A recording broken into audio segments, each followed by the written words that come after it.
if we look at the etymology of that word in ancient Greek, apocalypse meant literally the lifting of the veil.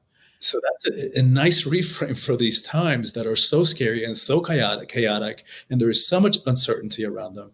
Because what's happening is that the veils are being lifted, and the systems that are no longer sustainable are imploding in front of our eyes, and we're seeing the man behind the curtain. And I say man intentionally because I think what we're living through is the end of the patriarchal era.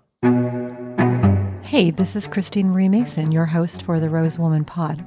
Today we're talking about the soul of power and awakening that in each of us.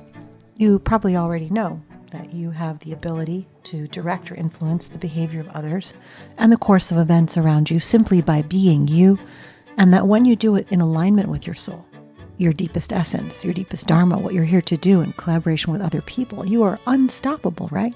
You've seen what happens when you turn on your agency. So how do we do this in a way that's consistent and vibrant? How do we get comfortable with power and unwind our stories that power is somehow corrupt? Here to talk about these questions and many other things is the wonderful and delightful Christian de la Huerta. He's a coach and a spiritual teacher, and he's been a writer for 30 years.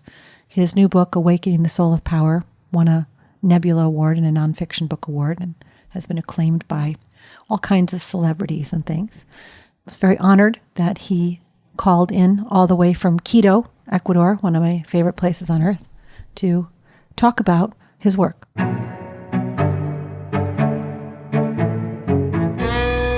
have written a new book called Awakening the Soul of Power. What do you mean when you say power? Thank you so much, Christine, for having me on the show.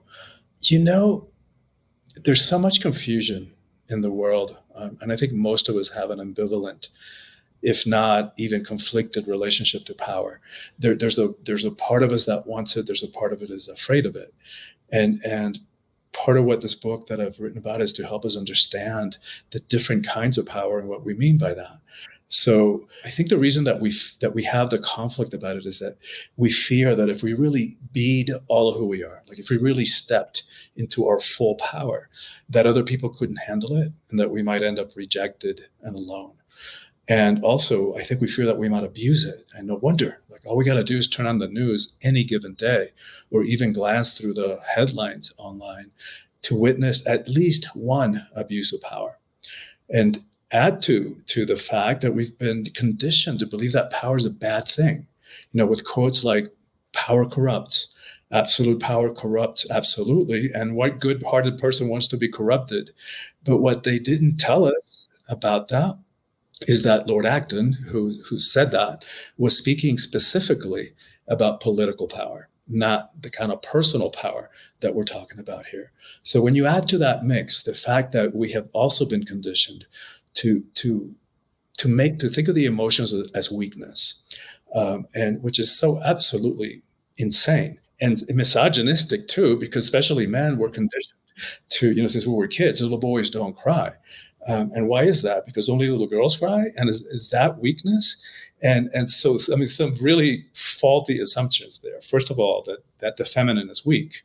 If you want to talk about power, let's talk about the power of creation and the resilience and the courage that resides in the female body. And also the emotions are not strength, they're not weakness, they're not good, they're not bad, they're just energy, like everything else in creation. And so what used to be spiritual teaching, that everything is energy, now we know from quantum physics that it's true. And so when you put all that into the mix, what happens is that we end up giving away our power, our agency, our will, our preferences. We end up overriding our desires, our beliefs. We end up playing small, settling for less.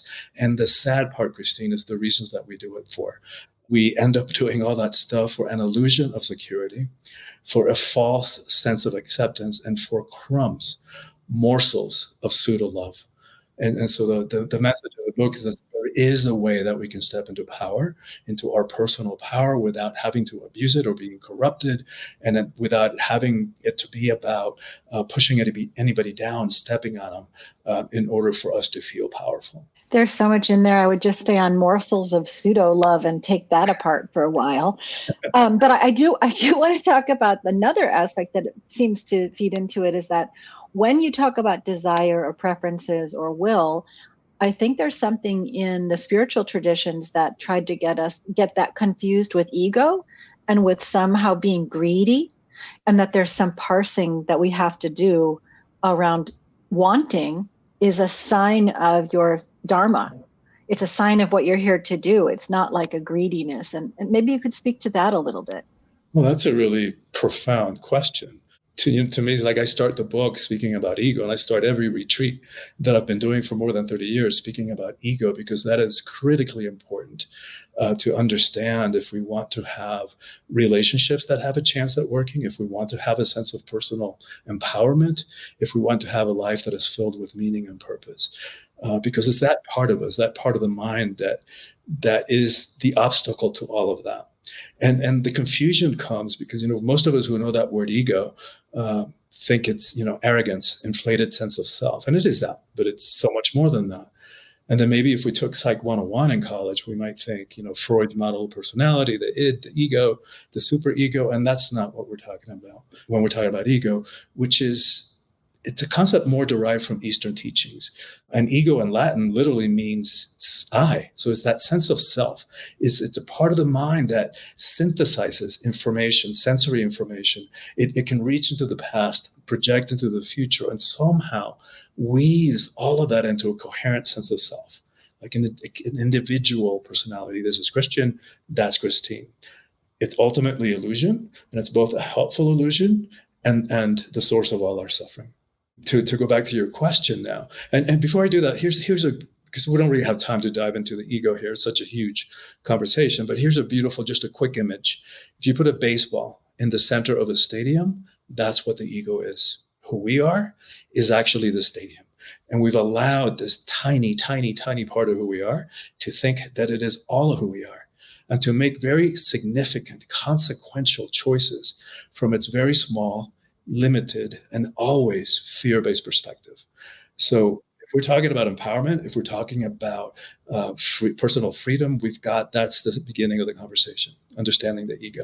I could do a whole hour on what you mean by that, but let's try to come back to this piece. So I can identify, what I'm hearing you say is that I can identify a piece that is I, that is aware of the whole stadium, and that sees the agency, the will, the desires as a force for expressing the larger truth, not just the little baseball part of me needs.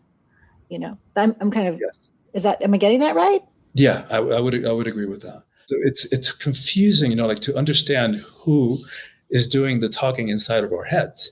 And so mostly my mother. Yeah, but here's some simple ways to know. The ego, I kid around, went to law school. So it's always trying to be right and to prove that it's right and to build a case. And it pulls from here, it pulls from there, it uses large and complicated concepts, all of it to prove that it's right and to defend itself. So that's what the Buddhists refer to as the monkey mind, right? Because it jumps. That's that inner dialogue or that inner monologue inside of our heads that drives us insane, because it has something to say about everyone and everything, every moment of the day. And so it jumps from thought to thought in the same way that a monkey goes from branch to branch. So whenever we find ourselves in that, what I call the self-inflicted mind F, that we know that's from ego. The voice of the stadium, call it the soul, call it the higher self, call it whatever you want to call it, the stadium part of us. It's that still, quiet voice inside each one of us. And its language is very, very simple. So it'll say things like, yes, do that, I wouldn't go there. When do we get into trouble? When we override it and we go there anyway, like every time.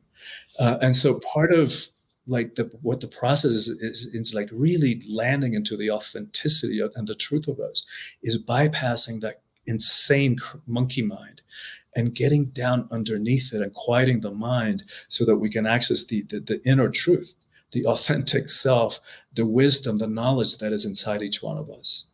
That sounds like intuition a little bit. My intuition speaks in single syllable Yep. responses. Call it intuition. When we go back to this idea of emotions, I was thinking about my experiences when people aren't in touch with their emotions, that they're not very trustworthy, and not intentionally not trustworthy, but that because they don't know what they think and what they believe and what they desire, they can't be counted on to keep their word, to keep their commitments. They'll go down a certain path for a while and then be like, oh no. And that it's such a vital part of being human to be able to know your true desire and tap this intuition or this deeper knowing, just to live in transparency. Yeah, I think you're absolutely right. And I think I totally agree that, to me, self-awareness is the first step to freedom. We can't do anything in terms of our process of healing or evolution if we don't know what's going on. If we're not aware of our deep down unconscious motivations, or emotions, we're still being affected by that stuff from the subconscious. So, like we're talking about the emotions being energies, we also know from physics that energy cannot be destroyed. So just because we stuff those emotions, we don't allow ourselves to feel them because of all the reasons we were talking about before, right? We're scared of the emotions. We hate conflict. We avoid confrontation. They've been labeled weakness for all those reasons. If we're maintaining, like we don't want to rock the boat too much. So we stuff all of ourselves, all of our emotions into tiny, tiny little packages, tiny little boxes to not rock the boat too much. But every time we do that stuff just doesn't go away. Energy cannot be destroyed. It can only change form. So what happens after years and decades and a lifetime of suppressing our emotions, we start walking around with layers upon layers upon layers of repressed emotional crap. And then here we are trying to have a relationship in the present, all of it getting filtered through that lifetime of unhealed past trauma and repressed emotions. It's like, yikes, I don't understand how any relationships can actually work because we haven't been taught how to approach them consciously and how to empty ourselves of this cauldron of repressed emotions, which have to come out, right? That energy has to come out. So it's either we repress, and then the next unfortunate one comes and rubs us the wrong way and boom, volcanic eruption, and we cause harm. We cause harm to our loved ones and our relationships. Or repress, it's going to come out. And if the other way that it happens, it starts seeping out and showing up as bodily symptoms, cancer, ulcers, heart attacks. So we've got to get this. We've got to get clean with our relationship to the emotions and our relationship to our power. So we're getting a good set of prescriptions here. We're talking about self-awareness and becoming more identified with the larger and deeper self, as well as emotional literacy and processing and deeply feeling. So we've got that. Now we're tapping into our power. Are there some other practices that you would recommend? I know you've got a whole bunch in the book. Other practices on cultivating power? Well, I would say to get really clear about understanding what the power and why we have that conflicted relationship. So when I talk in the book, I talk about worldly power or ego power versus spiritual power or soulful power. And so we tend to associate power with people who have money, who have fame, who are high up on some kind of hierarchy, where there's a corporate ladder or some institution. But the thing about those kinds of powers that they're outside of us by definition. So because of that, they're fickle. Here today, gone tomorrow. And also that worldly kind of power is always self-aggrandizing. It's always like kind of blowing itself up to be more than it is. It comes from a place of zero sum. Like so there's a limited amount of it. So you're having power takes away from mine, and it's also has an agenda. Like it's always trying to grab something for itself. Like just like all of the shenanigans that the little ego does, it's reflected in that manifestation of power. As in contrast with our inner power that nobody can give to us, nobody can take away, and which is very humble. It doesn't have anything to prove to anybody. And yet, watch out, because it's really powerful. Think of a Gandhi or a Gandalf, in their simple monastic robes, their sandal feet. You would never know how much power they hold until it's needed. and then get out of the way. Gandhi brought the British Empire to its knees when it was at its highest point in terms of global reach and influence without ever shooting a single gun or landing a single punch. That's power. And that's inside each one of us, if we can only allow ourselves to experience that and to express that. So it sounds like there's a more sustainable external manifestation of power when the power reference point is inside. Yes, which is another Buddhist teaching, as you know, above as below, as what's inside is reflected in the outside. So what do you think's happening there? Like, I'm getting more calm and comfortable with my own inner life. I know what I desire.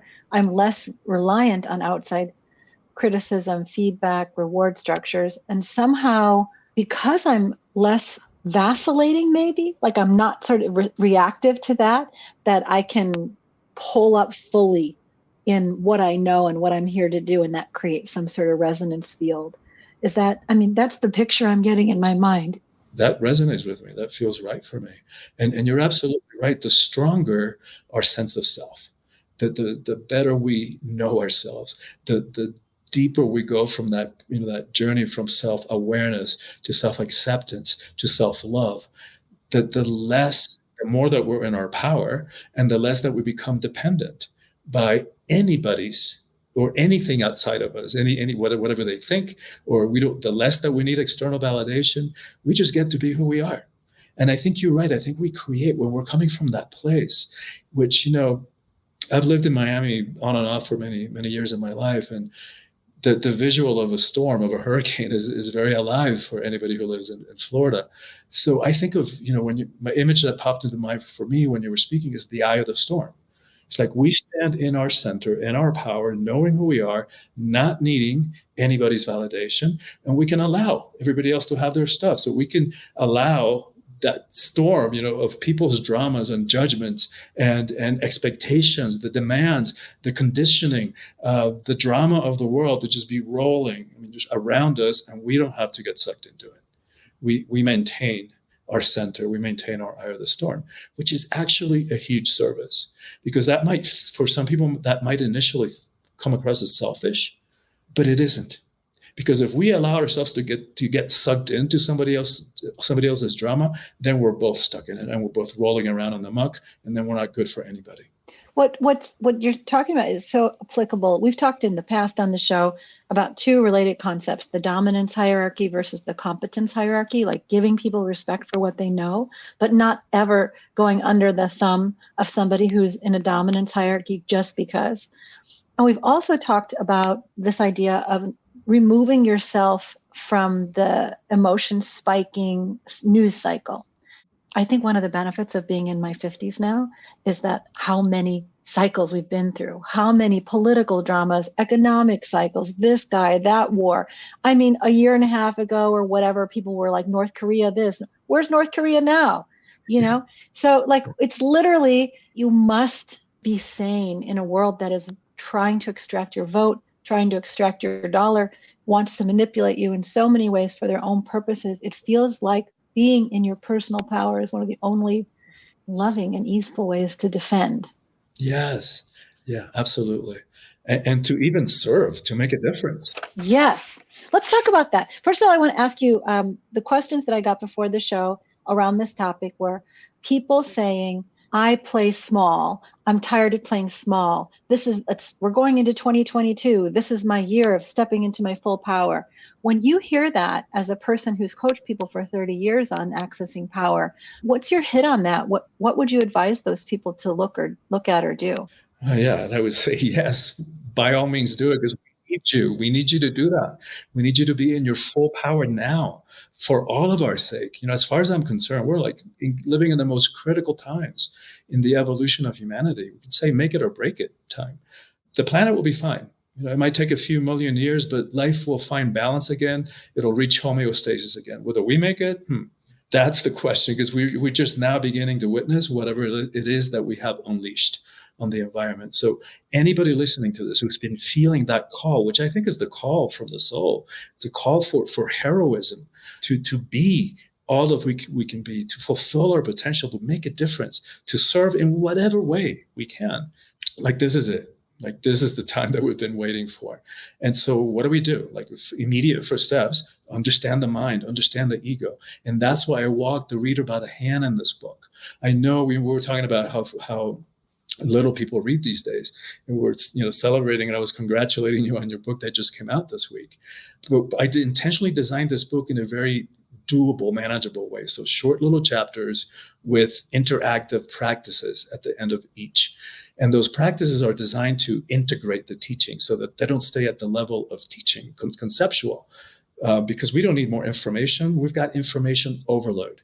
What we need is transformation, both individually and globally. And that comes from really taking on and applying these teachings to our lives. So understanding the mind, understanding the differences between power, giving ourselves permission to own and to step into and own our power, begin to become self-aware, start observing ourselves. So rather than just going through life, buffeted by life's ups and downs, start watching yourself and asking yourself questions like, all right, in what type of setting, in what type of situation do I get triggered? And what kind of type of relationship do I give away my power? So is it mostly in intimate, romantic, sexual relationships? Is it with family members? Is it with peers? Is it with professional, in the workplace where maybe survival issues are at stake? Is it with authority figures, whether it's parental or bosses or ministers or religious leaders? And so by becoming aware, then we can do something about it, because the tragedy is that we're doing all this stuff so unconsciously, and we're going through life not even aware of why we do the things we do. Yeah, that's a great place to start. First of all, I just want to come back to what you said about the call to being in your full power. When you hear that whisper, it is a call that is coming from the world needing you right now. It's the deep cry of your soul. It's not just about becoming the best version of yourself.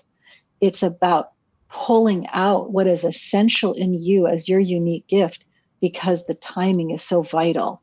And I want to talk about going into the service piece and power as a form of service in a second. So what gets in the way?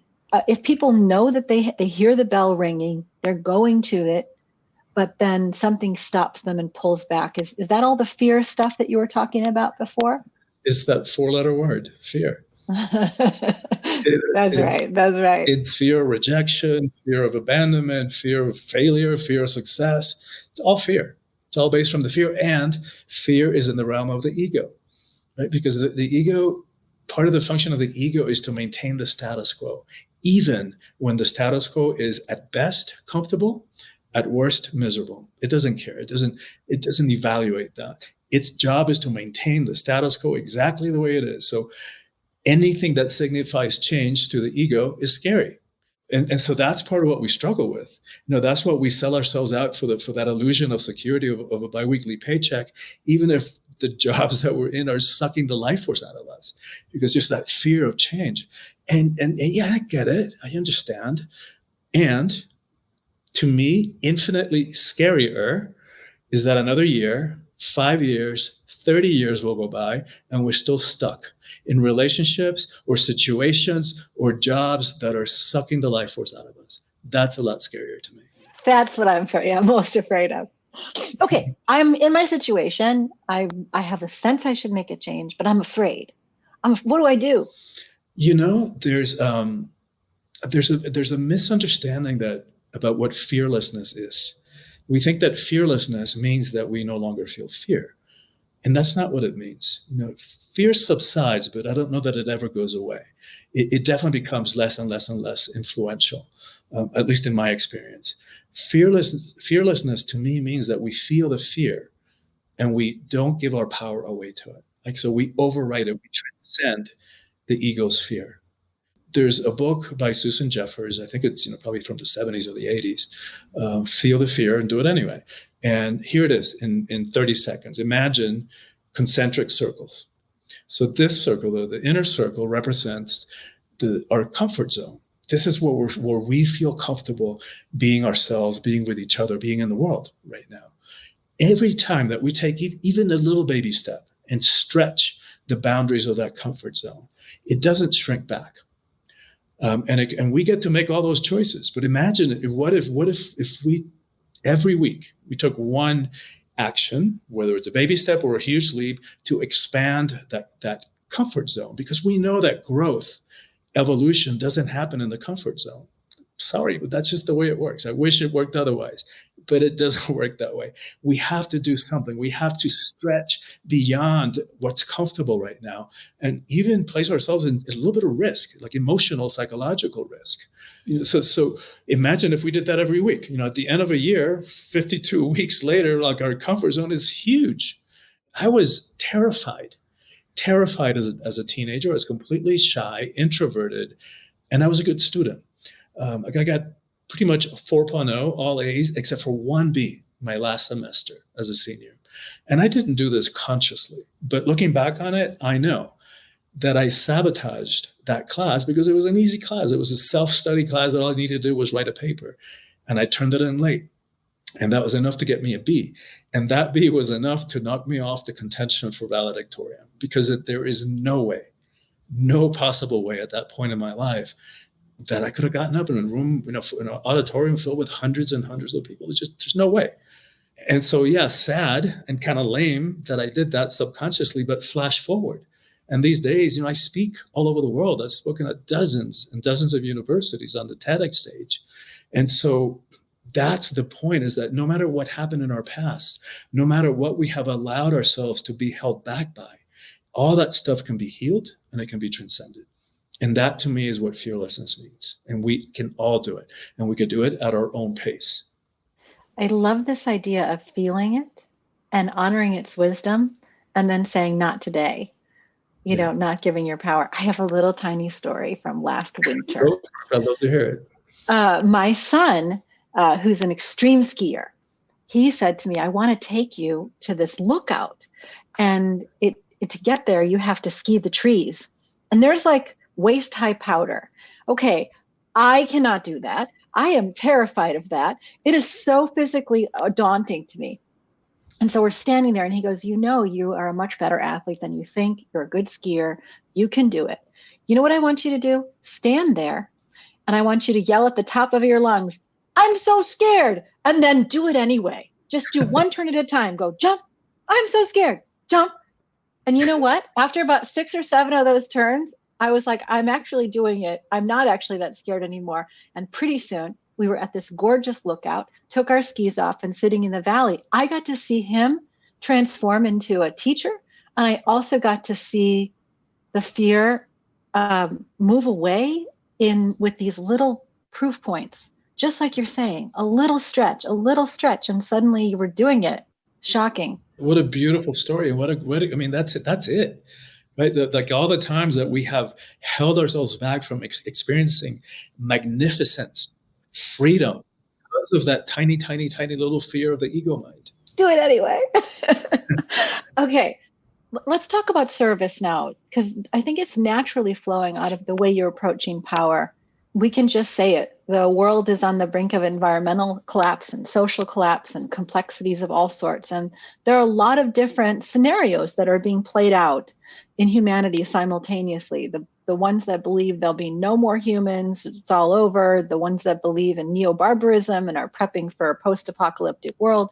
The ones that, like Bruce Lipton, who believes in complete spiritual evolution, we're all going to wake up simultaneously, and everything in between, AI-enhanced species. So at this time, at this juncture in human history, to make a change of this magnitude, how does the individual step into power and participate in that without being overwhelmed or coming from fear? Yeah, that is such a $1 million question. Because I know, like, there are times where I something happens in the world, and I just say, or even something in somebody whose life I know is like, and I just go, oh my God, like, why bother? Like, what can I possibly do about the environment or the polarization in the world or terrorism? Like, what can I possibly do about that? I'm just going to go to the beach and eat a lot of dark chocolate and have a lot of sex. Okay. Sounds good. Where do I And so, sign up for that plan for the end of the world? Okay. right? And spend a lot of time in beautiful settings like your son took you on. And then I said, all right, dude, chill, right? Reel myself back. What can I do? Right? And the answer is always the same. I can continue to wake myself up, to heal, to empower myself, to transform myself, and I can help as many people to do the same. And maybe, hopefully, there's something about that 100th monkey effect that I think Bruce Lipton speaks about, that enough of us get it and wake up, and then boom.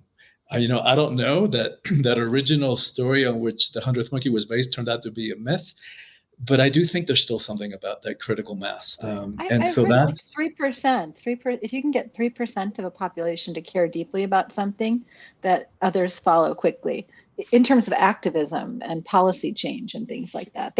Because they're like the canaries in the coal mine of what the soul of the culture really wants. So when you get enough people who really care, they're actually tapping into a deeper vein. And I hope that's true. I do too. That's my hope. That's my hope. And you mentioned the word apocalypse, and which is really interesting, because we sure live in the times that we live in. Sure feel apocalyptic, with global plagues and flame coming down from the skies in the form of missiles and bombs and stuff like that. If we look at the etymology of that word in ancient Greek, apocalypse meant literally the lifting of the veil. So that's a nice reframe for these times that are so scary and so chaotic, and there is so much uncertainty around them, because what's happening is that the veils are being lifted, and the systems that are no longer sustainable are imploding in front of our eyes, and we're seeing the man behind the curtain. And I say man intentionally because I think what we're living through is the end of the patriarchal era. I agree with that. Also, I'll just add to that. Thank you for the reminder on the apocalypse etymology. I just finished reading Catherine Keller's work, Facing Apocalypse, she's a theologian. And so what she's doing is rereading Revelations. And she reads Revelations as a pattern language. So instead of saying it's not a prediction, you could have actually picked this up in Rome or in the Middle Ages or now or in World War II and seen everything in it happening around you, that it's a repetitive pattern in human design or human culture that we're trying to wake up from, that this sort of new Jerusalem that is promised in that book is something that has been on the horizon and experienced multiple times throughout human history, and that we continue to re-envision what that might be like. The stakes seem so much higher right now because it's so globally visible. I can't, the scale of it seems so much more intense. But when people buy that story as a done deal, there's a fatalism to it that doesn't allow for action. So I would really love it if, as we're speaking to these awakening possibilities in ourselves and the world, that we can examine where the story of the old apocalypse model, the rapture story, the end of time story, where that story has creeped into our psyche, and defend against it and say thank you, but no thank you. That's not the story I'm subscribing to. Yeah. No, I love that, and I want to pick up that book. That sounds fascinating, and I think it is. It is the end of the world, but it's the way of the end of the world as we know it, and it's the end of, like we were saying before, the end of the patriarchal system that's been around for several thousand years. That just, it doesn't work anymore, because we can't continue with this relationship of, you got to either screw it or you got to kill it, and this it goes back to the conversation about power. That's oh my God, I want to talk to you. I just want to go out to dinner with you. Okay, wait, I want to tell you something else. This is so exciting because, freedom. We've been talking about freedom. So another topic that came up in the last few months was around what we think of as freedom, like the freedom to vote, freedom to ingest what we want, freedom of the press, all that stuff is like froth freedoms that are fundamental. Not freedom is being in a body that gets hungry, sick, tired, thirsty, dies. And that the entire evolution of technology is in trying to free ourselves from the limitations of incarnation. Can you wrap your head around that? And that it gets more and more extreme as we try to heat our homes, and then we try to get warm clothes, and then we try to get till eventually you're not just in your cave, but you're in your cave and somebody's bringing you ice cream on demand. Just to but that there's some wisdom in before you can overcome the patriarchy, you have to accept the wisdom of what was done to try to free us from the limitations and weaknesses of incarnation. And then just say it went too far, and now we're in overcorrection. Yeah, I mean, that's some deep stuff right in there. And I think, sorry.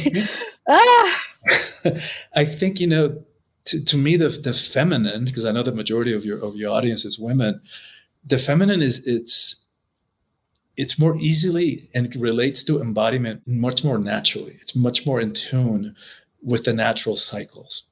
And I think that's why this patriarchal separation, that's all mind and subjugation and power over, it just doesn't work anymore. It doesn't work anymore. It's like, that's the importance and relevance of these times. Like, we've got to get this both from a personal perspective so that we can find inner peace and full expression and fulfillment at a personal level. Because if we don't, what we're risking is like a life of soul devouring mediocrity. And globally, if we don't get this, like if we don't heal our relationship to power, it's like we're gonna blow each other up, and tragically in the name of God.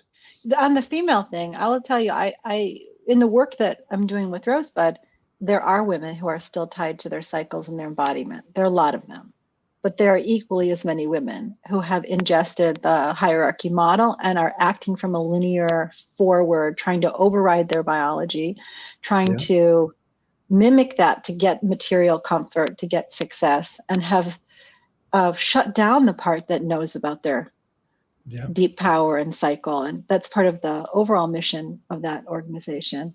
When I first read the title of your book, I read it two ways.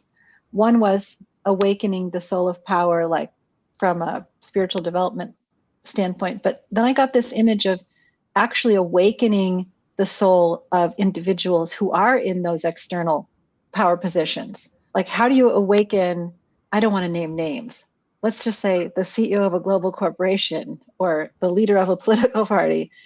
How do you awaken the soul of people who are controlling a lot of resources? And can that be a way to get leverage on change?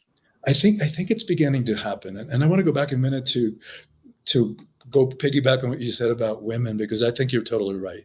Like, this book is for everybody because we all struggle with power, but it has a particular dedication to women and to women's empowerment. And that comes from my conviction that the empowerment of women is the single most important thing that needs to happen in the world. And it's not to idealize women, it's not to put women up on a pedestal, it's not to give women more of a mess that they have to clean up.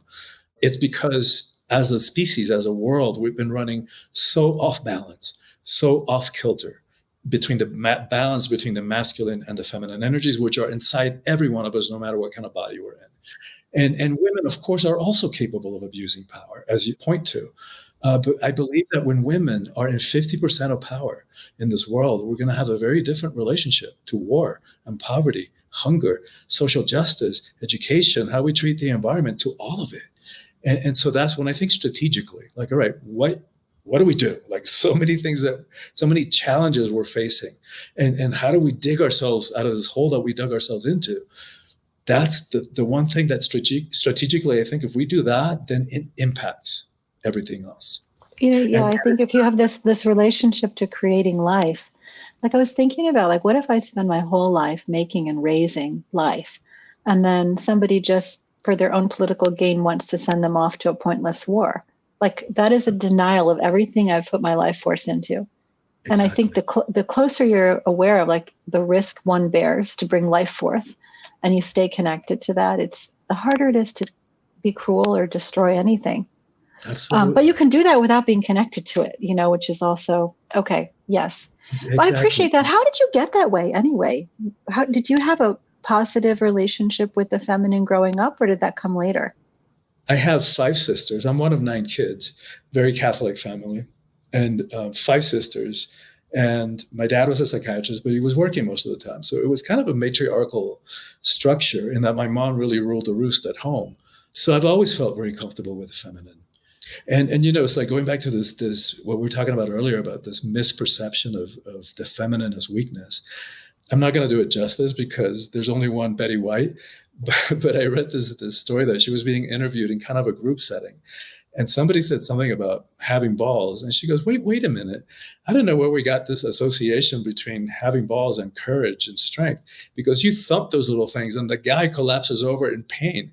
If you want to talk power, you want to talk courage, let's talk vaginas. Those things take a pounding.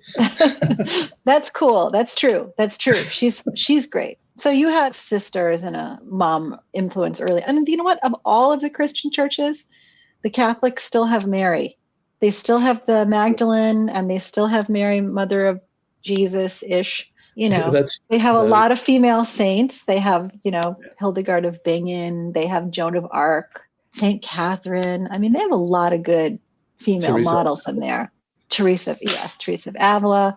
That's lost in evangelical churches. You don't really see a lot of that. You have the like Mary and Martha in the evangelical churches as the two models of femininity. Either be devoted to study or take care of the house. No, there's probably a few more.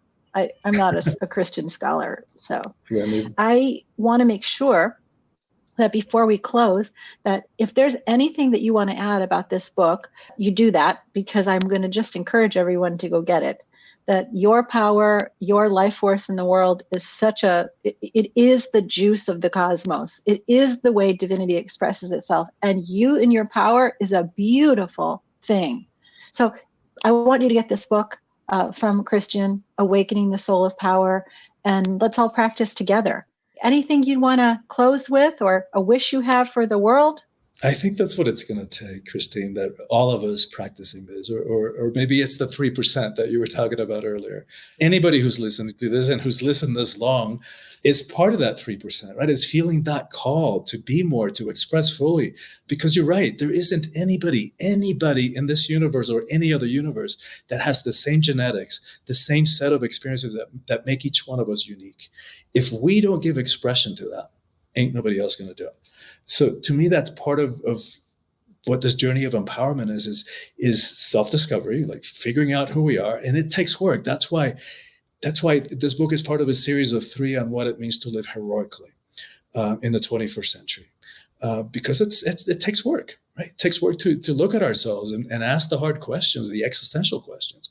And why do we do the things we do? And why do we give our power away? And in which situations? And who triggers me? And like turning that mirror around. If we're judging somebody else, like how do I do that? And choosing rather than just reacting. Those are all ways that we can transcend this ego level of existence that we're all stuck in as a species for the most part.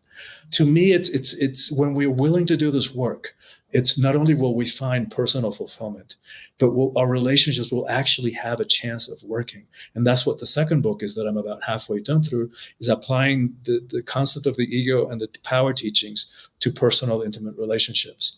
So that's the one that's coming next. By all means, please do it, because it's the 100th monkey effect thing. And here's another story that I love, and it's from Elizabeth Sattouris, which I think is such a beautiful, she's an ethnobiologist who studied the process of transformation from caterpillar into butterfly. And I think it's such a beautiful myth for our times, because she named what she called imaginal cells, which are in the caterpillar, but they actually contain the DNA of the butterfly, which is slightly different. So the immune system of the caterpillar views it as a threat, as a foreign object, and it kills it, just the same way that it would kill a virus or a bacterium. And so you could say that that's where humanity is. Like we have our prophets, our Jesuses, our Gandhis, our Dr. Kings. They pop up and we take them down. They pop up and we take them down. There's a moment in the life cycle of the caterpillar, though, where some internal mechanism is triggered and it goes into this hyper eating phase. They just like eat and denude trees around them. And you could say that that's where humanity is, that we're engorging ourselves and using up our natural resources without even regard to our own survival on this planet. That's the bad news. The good news is that when that happens, it also triggers a hyper production of imaginal cells. And so now there are imaginal cells popping up here and there and everywhere. Not only that, but they start gravitating to and finding each other and creating what she called imaginal clusters. And once they do that, the immune system of the caterpillar can no longer destroy them. And so it tries and it tries to destroy him, and it can, and it tries, it can't, until it finally fails and it gives up and it implodes. And that's when the caterpillar goes into the cocoon phase, and that's what the imaginal cells feed on, because that nutrient soup of the caterpillar is what the imaginal cells feed on as they become the beautiful butterfly. And that's where I think humanity is now, that the implosion phase is the systems that we're talking about, the patriarchal system, our relationship to nature, the gender differences that are just no longer sustainable, the otherizing of each other, all that stuff is just no longer sustainable. And the good news is that we, the ones who are still listening to this conversation, are the imaginal cells. And so that our job is to go out there and find the other awakening imaginal cells and tap them on the shoulder, and so that we can start creating those imaginal clusters. I love your imagery. That's beautiful. Thank you so much for doing this work. I can't wait to read the second in this series, Awakening the Soul of Power in Intimacy, the place where the deepest triggers happen. So make sure to tell me when that's coming out. I will. And thank you. Thank you so much for having me. I have loved our conversation. I've done, dozens and dozens of podcast interviews. I think this is probably the deepest conversation that we dove deep. And it was just fascinating, and the back and forth on the level of your questions was just exciting and stimulating. So thank you. And thank you for doing the work that you do. I mean, not only here, but I know that all the work that you've been doing with the Rose Woman and the different companies and the TEDx productions that you've done over the years in the Bay Area. So thank you for doing all that you do on our behalf. I'm blushing. Well, thank you for joining Christian de la Huerta and me on this episode of the Rose Woman Pod. As always, I would love to hear from you. You can reach me at the.rose.woman at Instagram, or come find us at rosewoman.com, where you can also get gorgeous performance body care products and intimate wellness products and tons of written content that can help you live a more beautiful and optimal life. Also, if there was something in this episode that moved you, would you please take a moment for me and copy the link and text it to someone? Say, hey, I like this. You might enjoy it. Helps us get the word out. Keep learning, keep growing. You are whole, perfect, and complete as you are, but this ongoing dance of creation, agency, innovation, isn't that what it's all about? Love each other. See you next week.